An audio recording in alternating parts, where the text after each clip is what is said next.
Nígbà tí bàbá wa kábíyèsí tí wọ́n ń kí wọn kú àbọ̀ sí ìlú Ògbómọ̀ṣọ́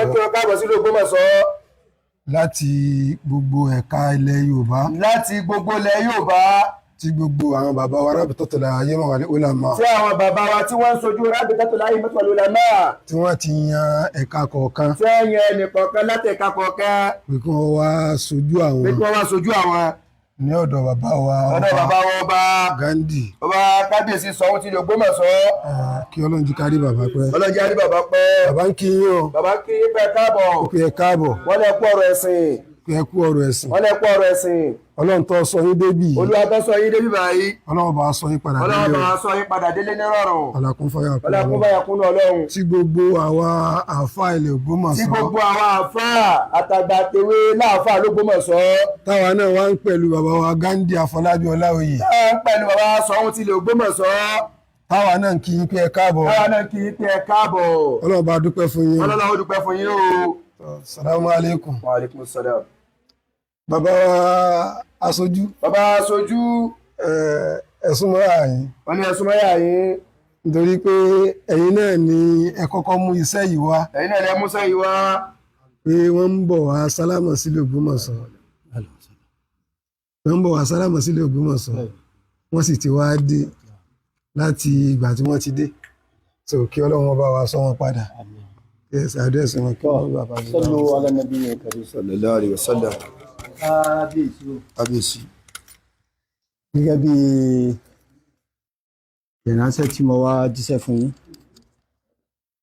wọ́n bẹ̀rẹ̀ látòrí bàbá wa ṣúgà, bàbá wakil, ṣé kí n máa dá àbí kọ́ńkárúkọ máa dákọ̀ ara rẹ̀? Ọ̀dà látòrí bàbá wa ṣúgà, bismillah. Chief Imam Muhammad Skin Lawal, Wakil Muslimin of Yorubaland, Edo and Delta State. I'm consultant to the governor of Islamic Affairs.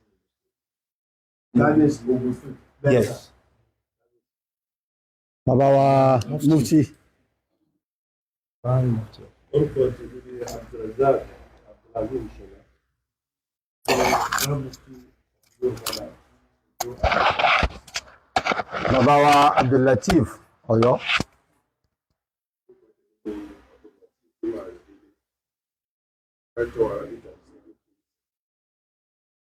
Bàbá wa Mustapha Dr. Dohak.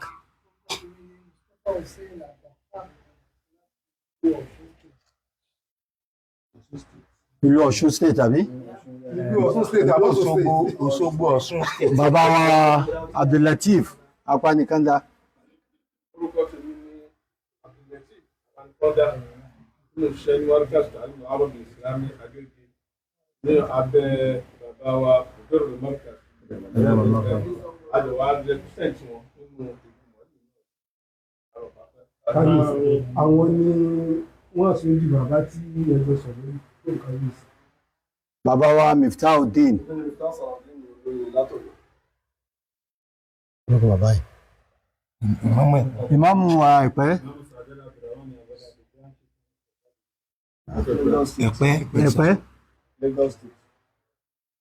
Bàbá wa Àtọ̀. Kábíyèsí o.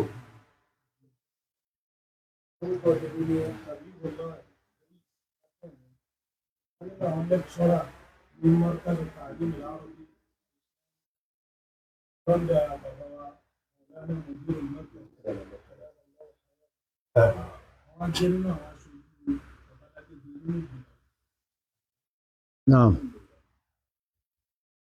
Tọ́, a dúpẹ́ fún Ọlọ́run lẹ́nu bàbá wa kábíyèsí. Wọ́n ní kí a kí yín pé ẹ máa rọra ẹ máa wọlẹ̀. Ẹ̀dẹ̀ kú rìn. Ọlọ́run bá yọ́ bá wa sọ yín débi tẹ́ ti wá láyọ̀ àti lálàáfíà. Ìntẹ́ wá ṣe náà, Ọlọ́run ó fún yín ṣe. tí a bá ní ẹnìkan tí ó bá fẹ́ ní kankan sọ ọ̀dà bàbá wa pàkó yìí afwan wọ́n là ń fẹ́ jábọ̀ fún bàbá. Assalamu alaikum wa rahmatullahi wa barakatuh. Wa alaikum assalam wa rahmatullahi wa barakatuh. Kábíyèsí, wọ́n ti wà nílùú Ògbómọ̀ṣọ́ láti bí aago 4 kù díẹ̀ ni wọ́n ti wà ní ìlú Ògbómọ̀ṣọ́. Wọ́n sì ti jọ ní ìjókòó papọ̀ pẹ̀lú gbogbo àwọn àáfàá nílùú tí oníkálukú sì sọ ẹ̀dùn ọkàn rẹ̀ fún síwájú wọn tí àwọn náà sì gbọ́ gbogbo àwọn jàmáà yìí. Ìgbà tó wá dìde pé ibí ni wọn ò bá kọ́kọ́ yà, ṣùgbọ́n ajé kó yé wọn pé ẹ̀ sí ní around ẹ̀ travel inú ọ̀la fi ń pè é pé bóyá ẹ̀ ti dé àti ìsìnkú tó lọ sí kádàrá pé wọ́n padà ojú kan yín kábíyèsí. Ìgbà tó wá dìde ńbẹ̀ yẹn náà la fi ní pé kọ́ wá sálámà sí láì jẹ́ pé kí bàbá náà wọ́n ti gbọ́ sí ìrìn àjò pé wọ́n ń bọ̀ tẹ́lẹ̀,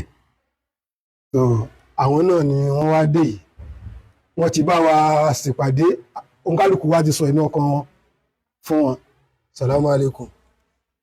Bí àwọn bàbá wa àti jíṣẹ́ ìpàdé tí ẹ bá wa ṣe àti tí àwa náà dẹ̀ ṣàlàyé fún yín fún ọ̀tọ̀ ẹ̀yin náà tí ẹ bá ní láti bá bàbá wa kábíyèsí sọ. Àwọn tí wọ́n bá wá bàbá wa ṣúgà àbí bismillah wakil.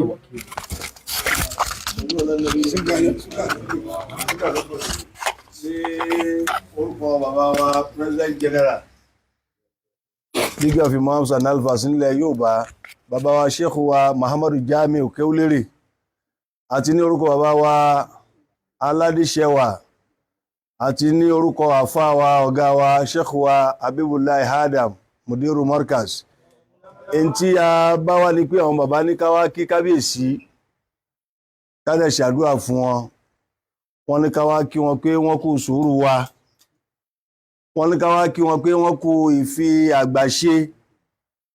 Wọ́n ní ká wá kí wọn pé wọ́n kú ìjẹ́ aṣáájú re, nítorí pé gbogbo tí ó ń ṣẹlẹ̀ ní ìlú Ògbómọ̀ṣọ́ gbogbo ayé ń wò ó lọ́tún wọn wò ó lósì. Ibi tá a ṣe ìdìde tá a ṣe ń bọ̀ nísìnyí, àwọn ará Amẹ́ríkà ń pè wá torí wọ́n gbé láìfù ni, àwọn ará London ń pè wá pé àwọn wò ó, tó túmọ̀ sí pé ogun tó ń ṣẹlẹ̀ ní Ògbómọ̀ṣọ́ ò jẹ́ tuntun mọ́ fún ara ayé. Wọ́n wá rí ìjẹ́ àgbà bàbá kábíyèsí, wọ́n wá rí ìjẹ́ aṣáájú rẹ̀ bàbá kábíyèsí, wọ́n wá rí ìdánilágbà tí Olúwa dà wọ́n lágbà lórí àga yẹn, torí pé tọ́lọ́run ò bá dà wọ́n lágbà lórí àga yẹn ariwo á ti pọ̀jù léyìí lọ. Àwọn bàbá wa League of Imams wọ́n ní ká kí n pé ẹ kú sùúrù, wọ́n dẹ̀ gbàládùn àyè pé pẹ̀lú ògo Ọlọ́run láìpẹ́ láì jìnnà ìlú Ògbómọ̀ṣọ́ yóò farabalẹ̀ pẹ̀lú àlàáfíà àti àgbọ́yé. Olúwa ó ṣe bẹ́ẹ̀ fún wa. Ọba tó fi ń sórí ìpè bí yìí yóò bá yín lo ọlá náà, ẹ sì fi ẹ̀mí gígùn àtàláfíà ara ẹ fi lò ó. Wassalamu alaikum warahmatullahi wabarakatuh.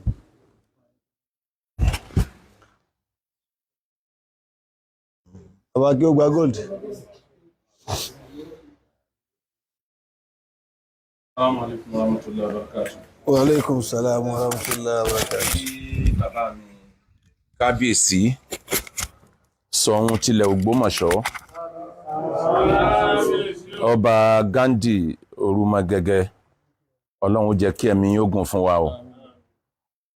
Wíwá tí a wá eléyìí ni ẹlẹ́ẹ̀kejì tàbí ẹ̀kẹta tèmi lórí ọ̀rọ̀ ìmáàmù ìlú Ògbómọ̀ṣọ́. A wá láti wá sojú the umbrella body tó cover gbogbo tí ń jẹ́ àfáà àti imam nílẹ̀ Yorùbá, lábẹ́ àṣẹ bàbá wa president general bàbá imam ní Èkìtì àti bàbá wa tí wọ́n jẹ́ leader fún gbogbo tí ń jẹ́ àfáà nílẹ̀ Yorùbá àti gbogbo akọ́mọ̀nkéwú àti gbogbo imam bàbá Mudiru Markaz adamallahu ayatahu wa dawlatahu.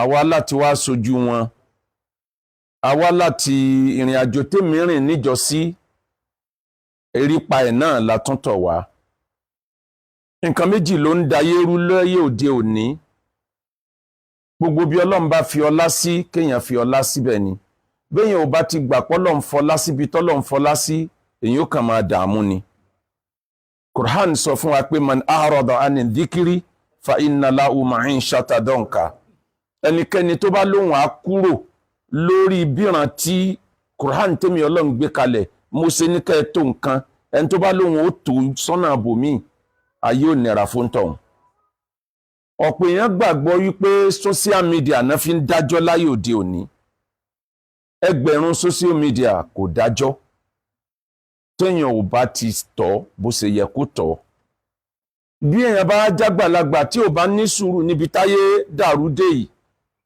kọ́mẹ̀ntì orí social media gan ó tó dàyàn lórí rú àmẹ́ni tó bá jẹ́ni tó ní làákàyè tọ́lọ́ndẹ̀ fún ní shock absorber yóò máa fi ọgbọ́n tó ìgbésí ayé ẹ̀ bí bàbá wa kábíyèsí Sòún bí wọ́n ṣe ń fi ọgbọ́n tó ayé wọn. tó bá jẹ́ pé ọ̀pọ̀ nǹkan tẹ́lòmíì ti fẹnu sọ lórí íńtánẹ́ẹ̀tì ni ẹlòmíì ò fẹ́ lè rí àwọn tí wọ́n bá tán wá lórí irú ọ̀rọ̀ yìí tí ó fẹ́ lè sọ pé ẹ má jẹ́ nìkan kan wọ bí ẹ jáde ètí mo gbọ́ ìtógẹ́ àmọ́ síbẹ̀ ẹ tún rẹ̀ ra yín lẹ̀ fọlọ́hun ẹ travel látàárọ̀ ẹ sọ pé ń lọ rest nílé bẹ́ẹ̀ ṣe ń délé tẹ̀ ń rest ńlá ń pè yín pé kábíyèsí ẹ dákun ẹ yọ̀dá fún wa lálẹ́ yìí ẹ dẹ̀ tún fi àyè yẹn lẹ̀ fún Ọlọ́run ẹ tijú Ọlọ́run ẹ tijú gbogbo àwọn bàbá tó rán wa wá àdúpẹ́ lọ́wọ́ yín o Olúwa náà ó máa dúpẹ́ fún yín jù bẹ́ẹ̀ lọ. àwa lórí pé bí nínú Qur'an àwọn ìtàn pọ̀ nínú Qur'an tó jọ tinú Bíbélì náà nígbà tí Yusuf alayhi salam tán pè ní Jósẹ́fù nínú Bíbélì nígbà táwọn ọmọ ìyá ẹ̀ tán parọ́ mọ́ wípé ó ti sọnù ìkókó pàjẹ́ àyà kan wà nínú Al-Qur'an tí bàbá yẹn sọ fáwọn ọmọ ẹ̀ yìí pé la tayhasu min rawhillah ẹ má jákàn níbi ìkẹ́ Ọlọ́run ẹ tún wá Yúsùfù lọ ẹ má jákàn níbi ìkẹ́ Ọlọ́run gbogbo tí ń jẹ́ mùsùlùmí ìlú Ògbómọ̀ṣọ́ ọmọ ìyá wa ni wọ́n gbogbo tí ń jẹ́ Christianity ìlú Ògbómọ̀ṣọ́ ọmọ ìyá wa náà lú ni wọ́n gbogbo bàbá wa nílùú Ògbómọ̀ṣọ́ bàbá wa ni wọ́n.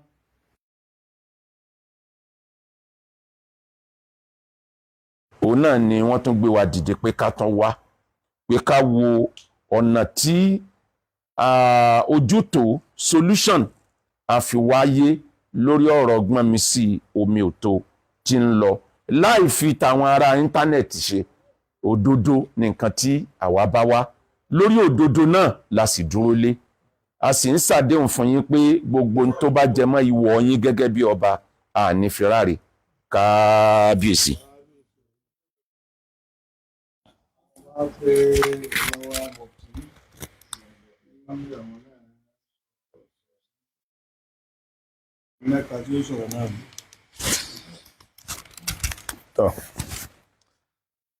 A dúpẹ́ fún Ọlọ́run ọba a kí lẹ́nu gbogbo àwọn aṣáájú mi tí wọ́n ti ń sọ̀rọ̀ àti lẹ́nu àwọn bàbá tí wọ́n gbé ìgbìmọ̀ yìí dìde wá bẹ̀yìn bàbá wa kábíyèsí aláyélúwà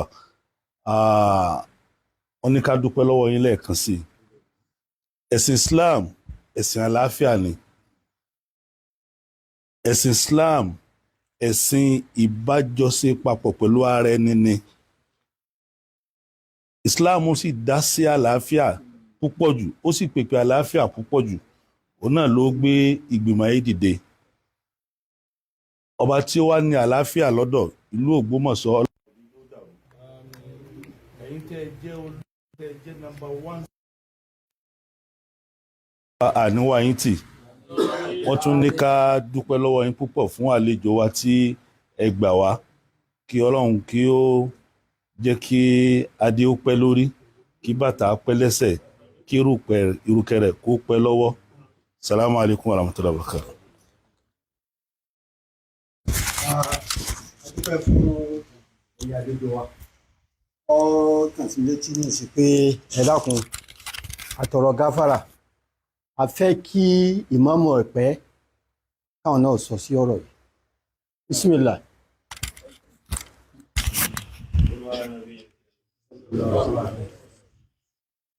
اللهم صل على سيدنا محمد الفاتح لمن أغلق والخاتم لمن سبق ناصر الحق بالحق والهادي إلى صراطك المستقيم وعلى آله حق قدره العظيم. ní yọ̀ǹda Ànábì wa Muhammad, mo kí gbogbo àwọn bàbá wa tí wọ́n ti ń sọ̀rọ̀ látàárọ̀, mo kí bàbá wa kábíyèsí o, ọlọ́mọsáàjì àárín pẹ́, ẹ gbà wá torí tọlọ́run, torí Ànábì wa Muhammad, torí ààyè tí ẹ jókòó sí.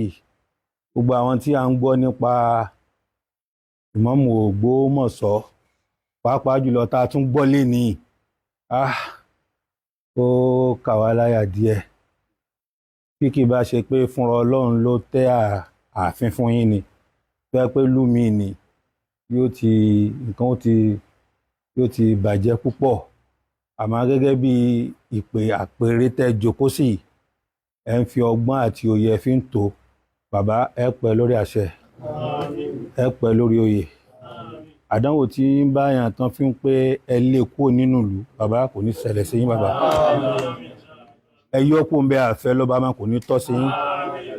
Wọ́n láyé tó bí Al-Qur'ani, a fi Ọlọ́run fi yín lọ́kàn balẹ̀ láyè tẹ́ wà yìí.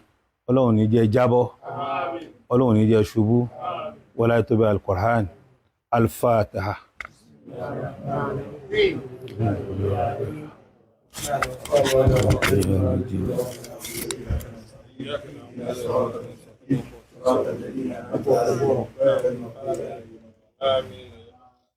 A fẹ́ kí bàbá wa náà kí àwọn náà response.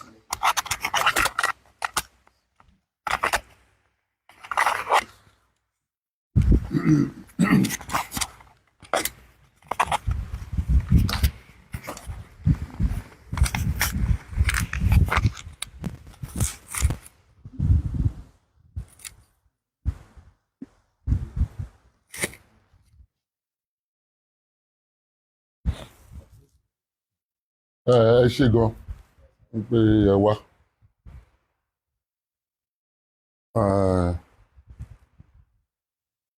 Èèyàn máa ń gbọ́n díẹ̀díẹ̀ náà ni, èèyàn ń gbọ́n tọ́njọ́ kan.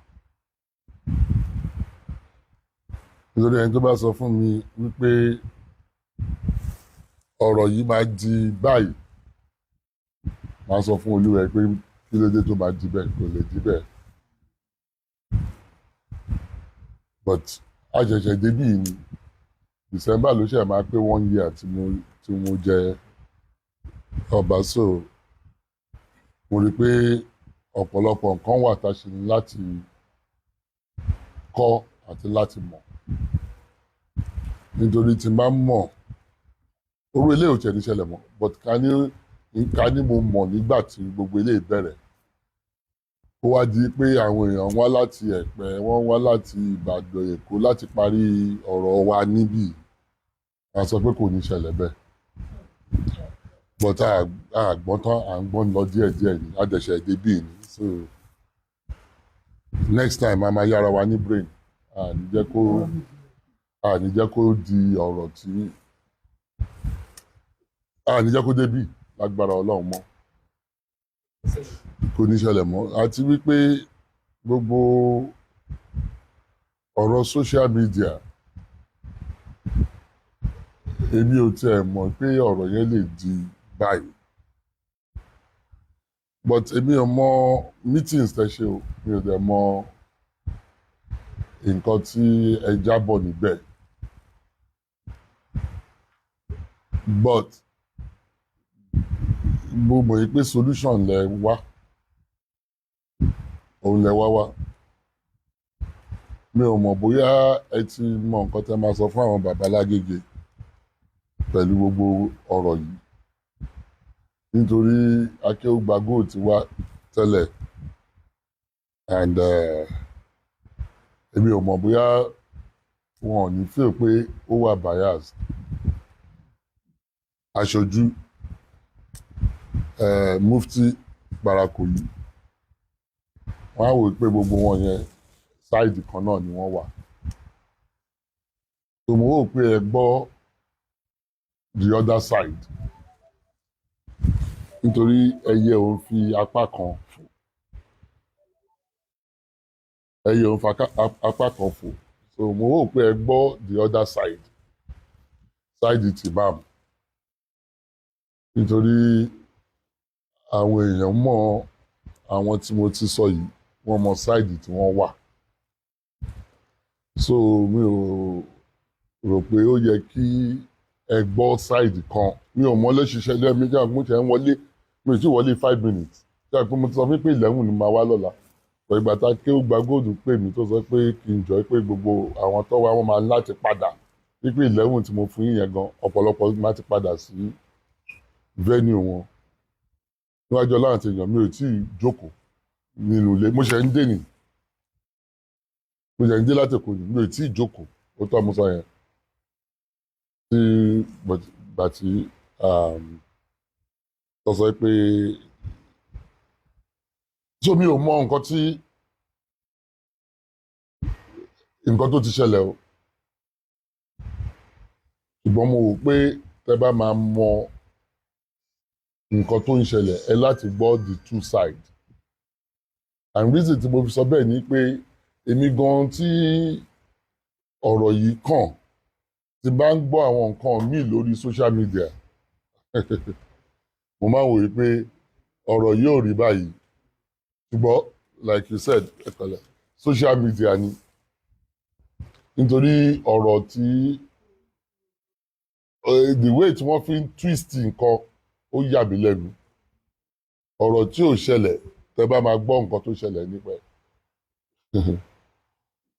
mo ṣòwò kan ní lẹ́ni yìí ẹni ẹ ti sọ ó sọ ní Friday ìjọ tí wọ́n kó block lọ síbẹ̀ yẹn but ìjọba ìgbà mi ìjọ tó bá mọ lẹ́nu ẹ̀ lè fẹ́ ní ẹ̀ sọ ìjọ tí mo kàn rí nìyẹn tó ní mo fún àràbà pé wọ́n fẹ́ kọ́ ṣọ́ọ̀pù sí ilẹ̀ mùsùlùmí wípé mo fẹ́ da Ògbómọ̀ṣọ́ rú ọmọ wẹ́n tó ń sọ̀rọ̀ náà pé tọ́ọ̀gì lélẹ́yìí kí ni eléyìí rẹ̀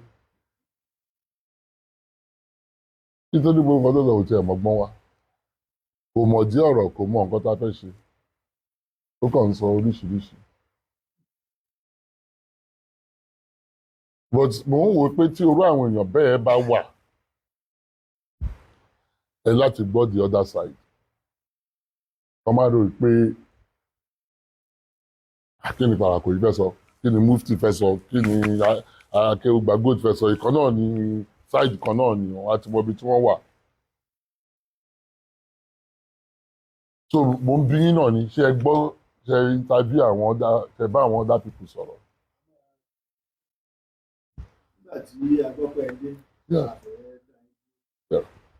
a máa lọ síbẹ̀ tí a bá ti kúrò. All right. So nítorí a lot has happened. A lot. Iṣẹ́ rí èmi ò tí a mọ̀ pé mo ní sùúrù. Mi ò mọ̀ pé mo ní sùúrù. But wọ́n ti kọ́ mi sùúrù. Èyí mọ̀ pé bí mo dé yìí wípé èèyàn kan lè máa sọ pé èmi ọmọ aláìjọbẹ̀rì tó ń jáko sáyà èmi ò bìlí pé èèyàn kan lè sọ yẹn sí ibi tí mo dé láyé mi yìí wípé wọ́n fi bisikí wọ́n fi tọ́ mi lẹ́nu wò wípé àtọyìn wípé ìgò yín wá fọ́ mo gbọ́ kínní yẹn mo fẹ́ gbọ́ tó ẹ̀mẹ́rin nítorí mo rò pé ṣé ẹni iye mi ló ń sọ àbí àbẹ́ lòmíì.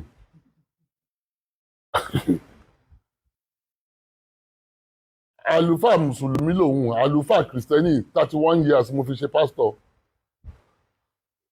so tó bá yọ 31 years lọ́jọ́ orí ẹ̀ pátá ló ṣì ń wọ̀ káàkiri ìlú nígbà tí mo ti ń wàásù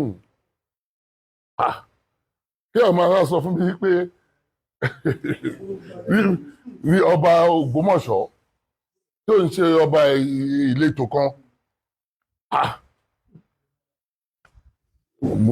mo dákẹ́ mo fi ṣoṣù mo fi para ni bó ṣe jẹ́ ìsọ kankan fún yín o nítorí ẹni tí ẹ̀yin ẹyẹ mi sílẹ̀ fi yà ń bì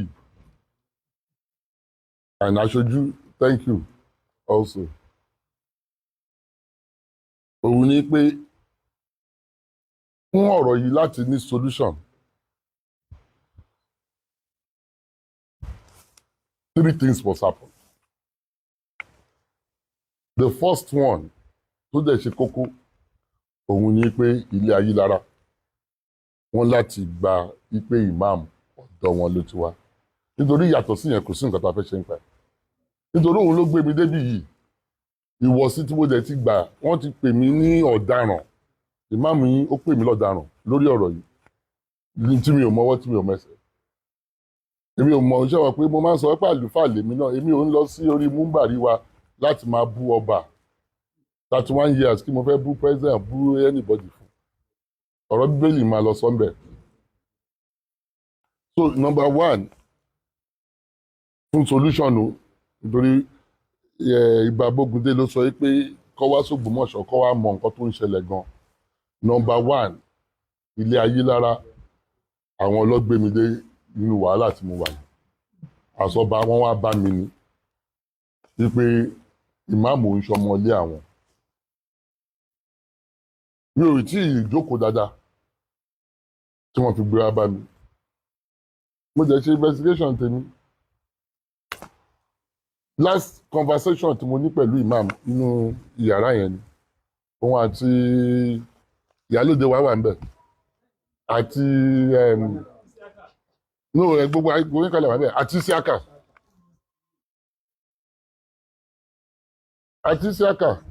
Isiaka yẹn ló pè ní mọ́gàjí ẹ̀ àwọn mo fẹ́ dé ní ọjọ́ Monday ó pè mí ní wípé Monday máa ti pẹ́ jù mo ní Èkó ni mo wà mo ṣáà sọ pé imam ló ń pè mí nítorí ẹ̀ mo dé ní ọjọ́ Sunday mo dẹ̀ ṣe ń wọ̀lú ni mo pè mo ní kó pàdé mi láàfin mo dẹ̀ sọ nǹkan kan fún níjọ́ yẹn tó yẹ pé n bá rò ní ìsìn kò yẹ oríṣi ọ̀rọ̀ tó yẹ kí n sọ mo sọ fún mo ní kò sẹ́ni tó máa yọ ẹ̀ as imam go and sow the seed of doubt sí máìndì mo ń sọ ilé publicly nsìn ni o kò yẹ kí n sọ mo sọ fún nítorí bishop síbẹ̀ ni wọ́n ní mò ń bá àwọn mùsùlùmí jà ṣé kí ni mo fẹ́ ṣe ta ló ti gbọ́ pé mo preach láti 1 year tí mo ti débì kò sí mo ń lọ church tèmi ọkàn mi àti Ọlọ́run mi ni kí ló kàn mí 31 years mo fi ṣàlùfà tọ́lọ́run tó sọ pé kí n wá jọba tọ́lọ́run bá fẹ́ kí n continue lọ́nà àlùfà ṣáà á ní kí n wá jọba ni kò ní sọ bẹ́ẹ̀ Ọlọ́run ló sọ fún mi pé ìdí ta fi bí mi rèé òun ló jẹ́ ń wà ìbá Amẹ́ríkà ni mo wà I've been abroad for 30 years mo fi gbé ìlú òyìnbó náà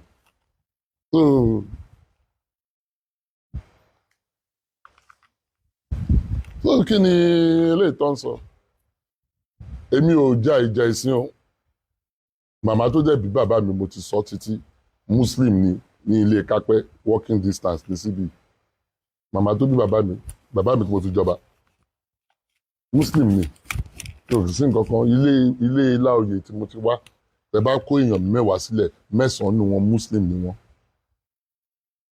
kí ló wá kàn mí ṣé máa bá fámìlì mi jà ni so gbogbo ilé ìtẹ̀ ń gbọ́ kò sí irọ́ ní gbogbo ọ̀rọ̀ social media yẹn kò sí nǹkan tó jọ bẹ́ẹ̀ ọba ni mo wá jẹ lórí Christian Muslim àti oníṣẹ̀ṣe mo dẹ̀ ń sọ ìtẹ́ ta jókòó léyìí kò ń ṣe ìtẹ́ Muslim ìtẹ́ àwọn oníṣẹ̀ṣe ni ẹni tó àwọn tó tẹ̀ lóyè oníṣẹ̀ṣe ni wọ́n àwọn ò dẹ̀ bá wa jà wọn ò bá wa jà wọn ò bú wa wọn ò ṣe nǹkan kan tó bá ń ṣe kíní wọn máa ń jókòó síbẹ̀ tó bá ń ṣe ọdún wọn Ṣàngó gbogbo máa jókòó kí ni máa ṣe àwọn sọ wípé èmi làwọn ròyìn pé ìgbà tí mo jọba wípé mi ò ní jẹ́ káwọn ṣe ìṣẹ̀ṣe àwọn ni wọ́n sọ fún mi wípé àwọn ò mọ̀ pé máa jókòó pẹ̀lú àwọn wọ́n ń ṣòro kí ló kàn mí jẹ́bẹ́ ṣe nǹkan tó wù yín I won't convert to traditionalist I won't convert to Muslim I'm a Christian so kí ló kàn mí everybody ṣe tiẹ̀ nǹkan tí mo fi ṣe sùúrù òun ni pé wọ́n fẹ́ gbé lọ sí ìjà ẹ̀sìn àní ìjà ẹ̀sìn ìbẹ̀rẹ̀ ẹ̀ la máa ń mọ àmọ́ ló ṣe máa parí ọ̀pọ̀lọpọ̀ nǹkan tí ìmáàmù yìí sọ ó dùn mí dé egungun ọmọ kọjá kẹ́nà ni bá ní kò dùn mí àti February ló ti ń sọ o November la mú yìí o 3 weeks ago ló sì sọ pé èmi ọmọ aláìjọbẹ̀rí o at my age at the level where I am in my life àbá ìgbà tí wọ́n bí ni mo jáde University of Ife 1982 ni mo jáde University of Ife 1986 87 ni mo kúrò ní mo ṣe masters ní UI ó wá ń pè mí pé èmi ọmọ aláìjọbẹ̀rí tó ń jákò sáyà tí bá ní kò dùn mí irọ́ ni mo pa ọ́ bọ́ kí ni mo fẹ́ ṣe kò sí nígbà tá a fẹ́ kí ìlú wa dàrú nǹkan tó fẹ́ nìyẹn èmi ò dẹ̀ ní fún wọn ṣe I'm not going to allow it wọ́n ń gbé placard wípé pastor fẹ́ yọ imam wọ́n ní kí ni ọ̀rọ̀ ṣé mo fẹ́ fi bishop síbẹ̀ ni àwọn òpònú tí wọ́n lọ́gbọ́n lórí ṣé Gabriel mo fẹ́ fi síbẹ̀ ni àbí kíní ìjọ tọkùnrin yẹn wá mo ní tó bá sold out nobody will remove it that's the last time tèmi àti ẹ̀jọ̀ jókòó tájọ sọ̀rọ̀ Isaac yẹn wà pẹ̀lú ẹ̀ Isaac yẹn ni mo pè padà ìmáàmù jáde mo ní Isaac padà wá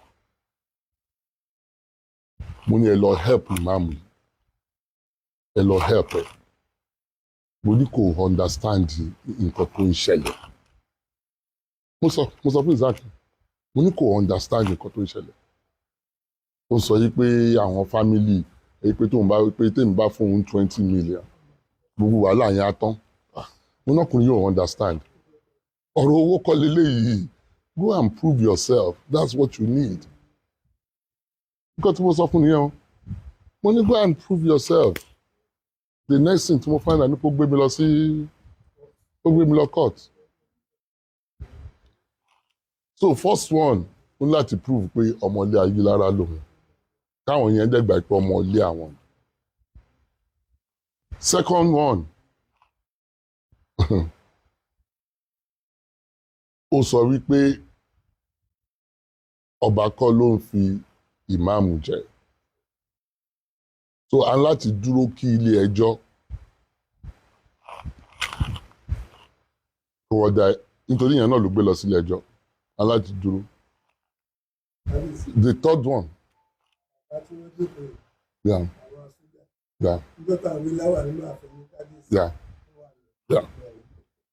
mo ti gbórúkọ wọn and the third thing wípé ọba kọ́ ló ní mọ́ṣáláṣí ṣé rí ẹjẹ́ wá sọ kankan fún yín o òótọ́ lẹ fẹ́ gbọ́ yìí o nítorí eminent people lẹ́yìn tẹ́ wá yìí o ṣé rí number 3 yẹn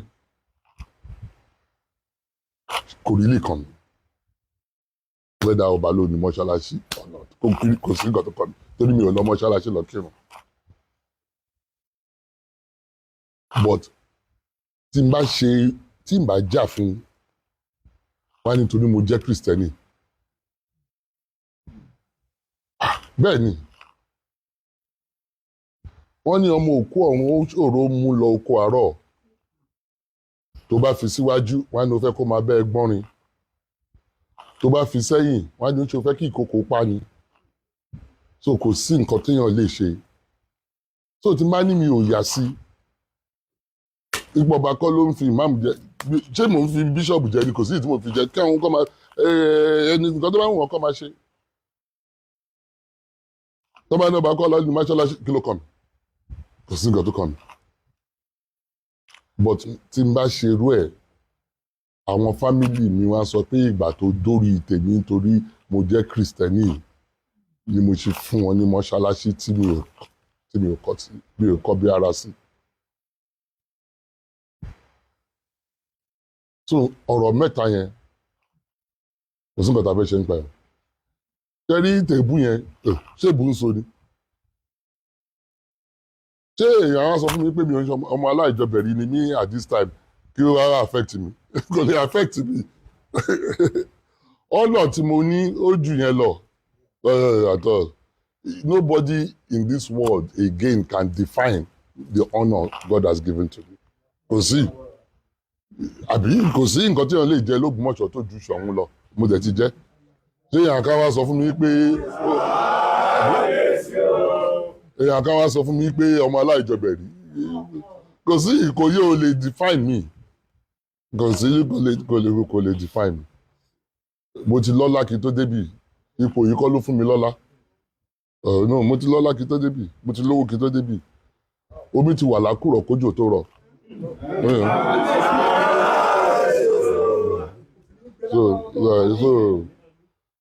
so ọ̀rọ̀ mẹ́ta yẹn tẹ́ bá ń wá solution o aláṣẹ wá solution sí eléyìí tó ṣe pàtàkì jù òun ni ilé ayé lára òun ló ṣe pàtàkì jù èmi ò fẹ́ sọ findings tèmi fún yín nítorí mo fẹ́ kẹ́ lọ wo kẹ́ lọ find out fúnra yín I understand the other thing our court wọ́n ti sọ pé December 12 ni wọ́n máa bẹ̀rẹ̀ lọ́ máa hear ẹjọ́ yẹn and nǹkan tó sọ ni pé Ṣọ̀ún kọ́ ló ń fòun jẹ tí adájọ́ bá sọ pé Ṣọ̀ún kọ́ ló fi jẹ ṣàmù pé kò sí wàhálà fún mi kò sí ẹ̀yin lẹ́ni ìmáàmù mi kọ́ mo ní mi ò ní wà lẹ́yìn ẹ̀ kó máa kírun àláìláì mo lè kírun mi ò lè gbà mo lè ìmáàmù wà níbí o tayàn òun lè kírun o òun lè lead irun o kí n wà lẹ́yìn ẹ̀ o bọ́ mi ò lè wà lẹ́yìn Toliat kò sí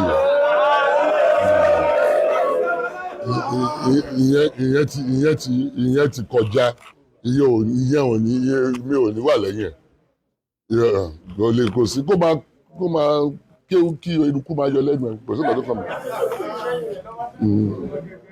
So àwọn those points àwọn nǹkan tèmi kàn fẹ́ kí a note nìyẹn wípé those 3 points are what I think you should find resolution to.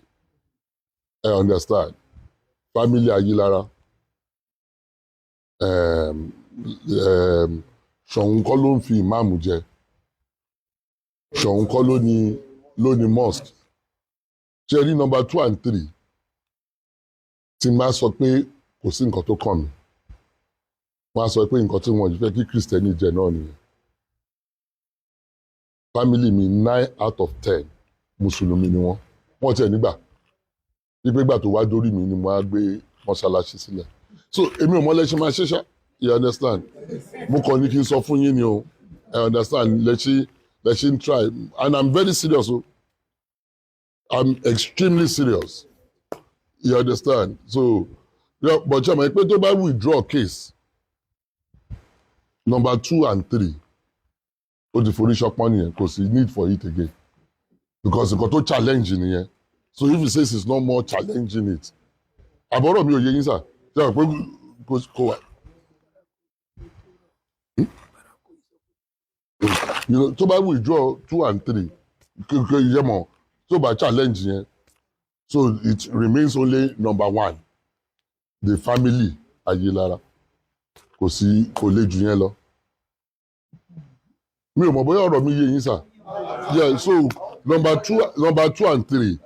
Court ta lọ court ló máa resolve yẹn but jẹ́ àwọn pé tó bá withdraw case ẹ̀ ní court number 2 and 3 kò wà valid mọ́ nítorí nǹkan tó sọ nìyẹn so ó remain only 1 are you from Ayilara and it's for him to prove it nítorí òun ní gbogbo wàhálà yìí o I'm telling you èmi ò mọ nǹkan táwọn ìmáàmù sọ fún yín o but that is the bone of ibi tí wàhálà ti bẹ̀rẹ̀ nìyẹn o family Ayilara kò jù yẹn lọ nítorí mi ò mọ nǹkan mi o tí máa ní mo mọ nǹkan mi rọ mo pa ìyẹn lèmi mọ̀ ìyẹn torí ìyẹn la Ayilara gbé wá bá mi so yeah.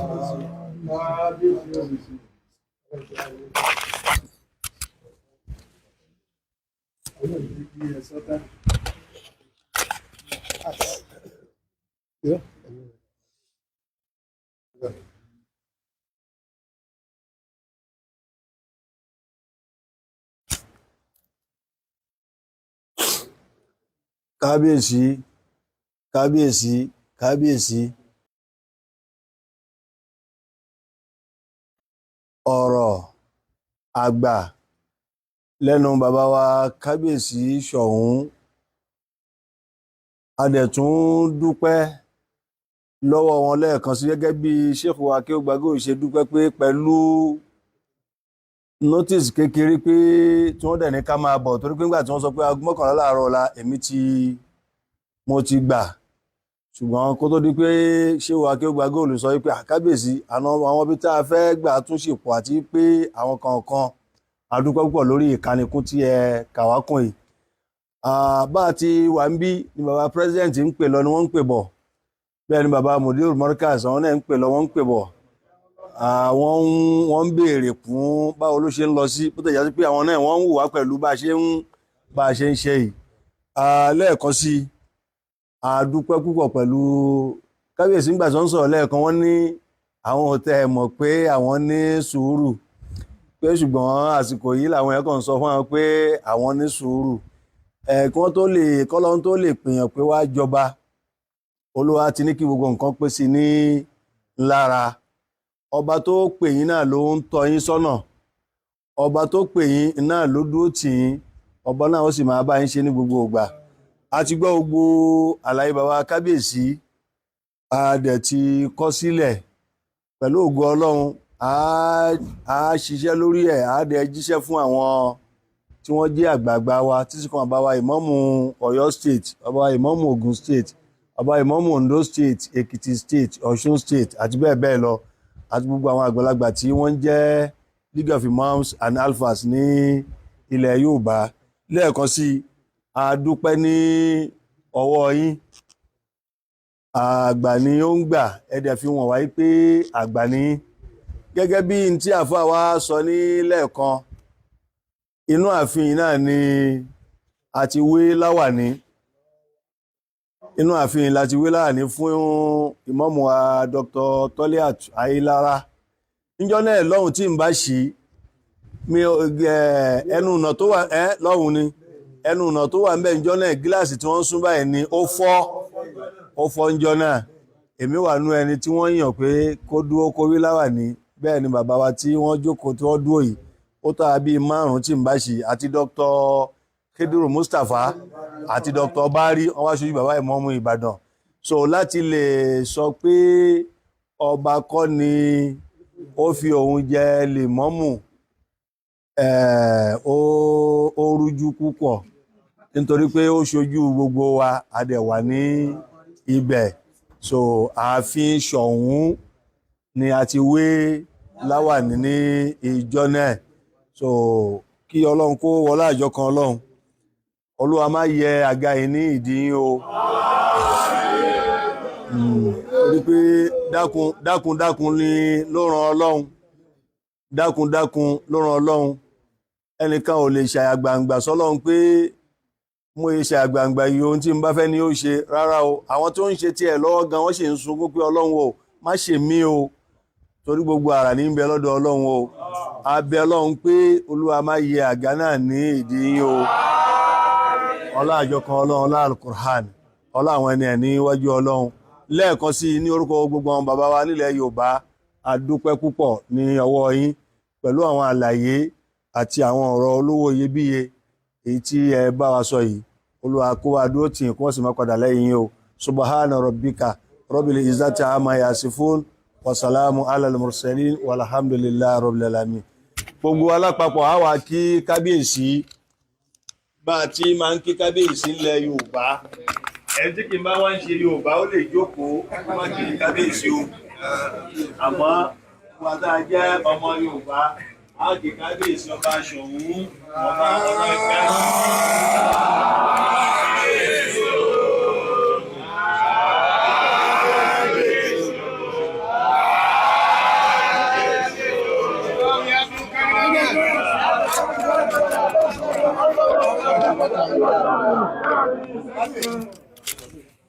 láàrin ìṣẹ́jú kẹ́kí ètò kátólù ọ̀nà ẹ̀dàpọ̀ ẹ̀jẹ̀ ká wà bá sí wa délẹ̀. Bàbá wa ìmáàmù àgbà bàbá wa Sheikh Abibullah Ahmed Tijani Ayilara authentic wọ́n bá wa fi àdúrà sin gbogbo àwọn bàbá ìsójú ọ̀nà Ọlọ́run má jẹ́ kí ẹ̀sìn rìn bismillah. Sallallahu alaihi wasallam.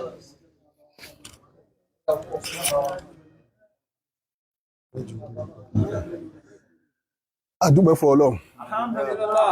Adúpẹ́ fún Ọlọ́run. Alhamdulillah. Adúpẹ́ fún Ọlọ́run lẹ́ẹ̀kan sí. Alhamdulillah rabbil alamin. Àwọn ìgbìmọ̀ tí wọ́n dìde wá tí wọ́n ń sojú àkìyè káàbọ̀ Ọlọ́run tó sọ yín délẹ̀ yìí láyọ̀ àti àlàáfíà kọ́lọ́run kó sọ yín padà sílé láyọ̀ àti àlàáfíà. Ọ̀rọ̀ ẹ̀sìn lẹ́ ń dá sí ṣùgbọ́n in tí mo fẹ́ sọ ìwọ̀nba kékeré síwájú ká tó ṣàdúrà fún gbogbo wa ni pé mo fẹ́ kí gbogbo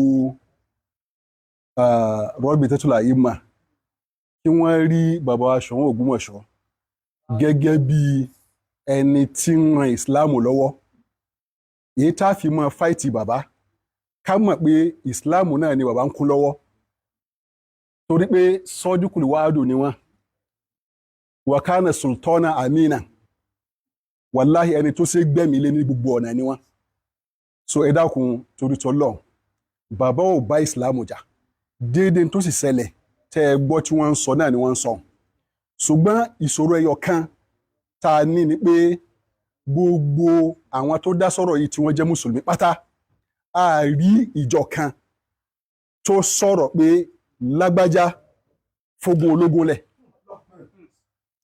àfi kí wọ́n sọ pé kí àwọn tó lógun ká má bínú kí wọ́n ṣe sùúrù ẹ dákun torí tọ́lọ̀ a ní ààyè láàrin onínú mùsùlùmí torí ìdí èyí àwa bìlíìfù pé ìgbìmọ̀ tó dìde yìí mo bìlíìfù pé ìgbìmọ̀ yìí wọ́n ó ṣe àtúnṣe lórí gbogbo àwọn ìgbìmọ̀ tí ń ti wá tẹ́lẹ̀ àwọn míì náà ti wá tó jẹ́ pé wọ́n sọ tọ́jọ́ tí mo wí yìí ṣùgbọ́n wọn ò sọ direct wọ́n sọ lẹ́yìn so léléyìí báyìí o kì í ṣe pé bóyá mò ń sọ kí ó lè bá gbé lẹ́yìn wa o tó bá jẹ́ pé owó lèèyàn bá máa ń fi ń kó èrò jọ wàláhì àlówó lọ àní gbogbo àwọn tẹ́ ẹ rí tí wọ́n ń dìde tí wọ́n sọ pé Ayilara kò sẹ́ni tá a fún náírà kan wàláhì kò sí so déédéé táwọn sì ń lò yẹn lẹ́gbọ́ tí wọ́n ń béèrè lọ́wọ́ bàbá pé ẹ fún 120 million ká fi yanjú kinní kan in tí wọ́n fi pilẹ̀ rẹ̀ náà nù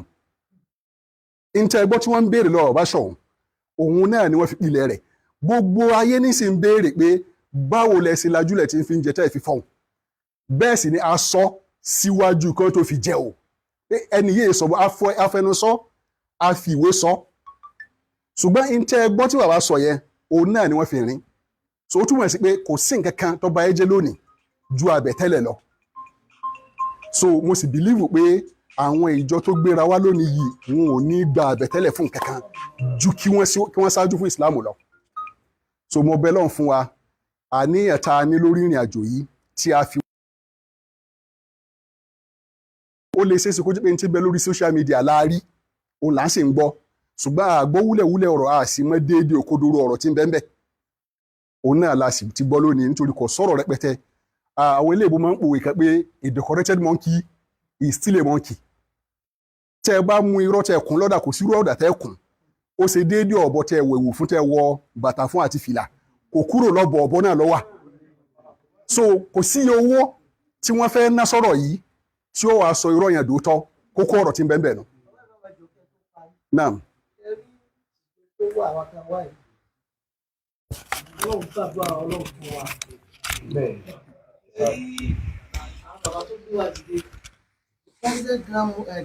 President League of Imam and Alpha bàbá wa tó jẹ́ pé wọ́n jẹ́ àwọn ní president ní ìsìn mọ́mù Èkìtì tábà wo bọ́lọ́run ṣe kẹ́ wọn tẹ́ bá débi tí wọ́n wà kódà ẹ rò pé president Nàìjíríà ni wọ́n ni bàbá wa secretary general bóyá tẹ́yìn náà bá join pẹ̀lú wa tó bá yá ẹ mọ̀ ìpè Ọlọ́run kẹ́ wa èmi tí mo dúró yìí my daddy is a grand mufti of Yorubaland before ṣó ti eyín òun náà Ọlọ́run kẹ́ gan tí wọ́n dáhùn bàbá tó jókòó ìbẹ́ṣe ní wọ́n lẹ́ẹ̀kọ̀ọ̀kan yìí ẹ lọ wo mọ́tò tá a gbé wá náà ó lọ ṣe ìgbérú mọ́tò tá a gbé wá kò sówó kan tẹ́nìkan fẹ́ fà wá táwa fi wá bíbà yìí àmọ́ táwa wá fún bàbá Mudirul Markaz ni wọ́n mọ́ sọ̀rọ̀ kan ìpè bí bàbá ṣe Ádámù ṣe kọ́ wa láti ilẹ̀ torí pé kò sẹ́nìkan tó fẹ́ kéwú nílẹ̀ Yorùbá yìí tí ò ní sí kéwú ṣe Ádámù ń bẹ̀ ẹ̀kọ́ tí ṣe Ádámù sì kọ́ wa ni wípé bí yẹn bá ti kọ́yàn ní mímọ̀ ìwọ náà gbìyànjú kó lo mímọ̀ rẹ̀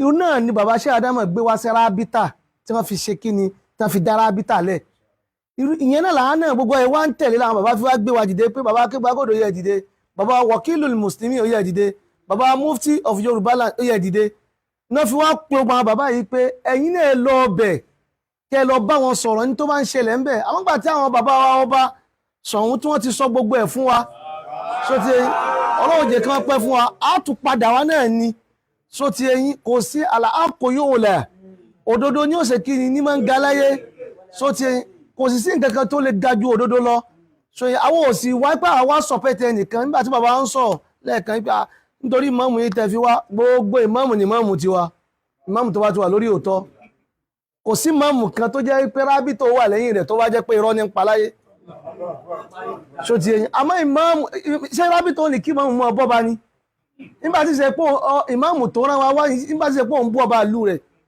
ìmáàmù tó bá ti ń bú ọba ìlú rẹ̀ Ọlọ́run ọba ní ń bú náà torí pé Ọlọ́run ọba fún ààrẹ ló sọ yí pé qulillahumma malikal mulk tu'til mulka man tasha Ọlọ́run ọba ní fìyàn jọba láyé èyàn lè fowó dùn èyàn lè fi gbogbo ẹ̀dùn tọ́wọ́n bá lè yòní débẹ̀ yòní débẹ̀ ìmáàmù sì ní Ànábì wa Muhammad ló sọ ní kun imaman in ja'aluka gbogbo aráàlú bá sọ pé òun ò fẹ́ ìmáàmù tí máa ń bá lò bá wà ń bẹ̀ ń tẹrẹ ni wọ́n máa ń fi ìmáàmù jẹ ni ìmáàmù kan ní ṣe kí ni ní ń fara ẹ̀ jẹ́ so ti ń táwa wá fún oní Islam a sì gbọ́n tí ń ṣẹlẹ̀ lọ́tún lọ́sì táwa ti gbọ́ ní tí wọ́n ń pè rábítà ní tí rábítà wà fún tíṣà náà dá rábítà lẹ̀ fún un ipe gbogbo tí máa ń ṣẹlẹ̀ ní gbogbo ilẹ̀ Yorùbá pátá ẹ kóra yín jọ ẹ dá sí i ẹni tó bá jẹ́ onírọ́ ẹ sọ̀rọ̀ fún ẹ má jó lóòótọ́ ẹ sọ̀rọ̀ fún ẹ dájọ́ rẹ̀ ní táwa wá fún nìyẹn bàbá ìmáàmù Assalamu alaikum. Àmín.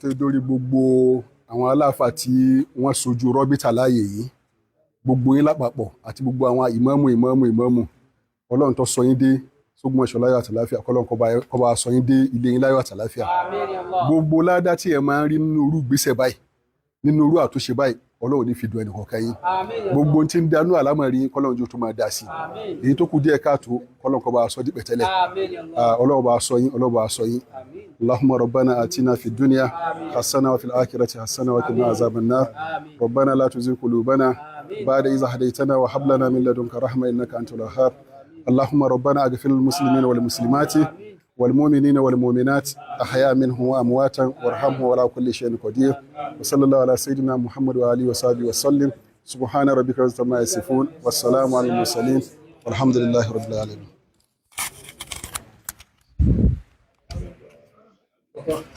Thank you.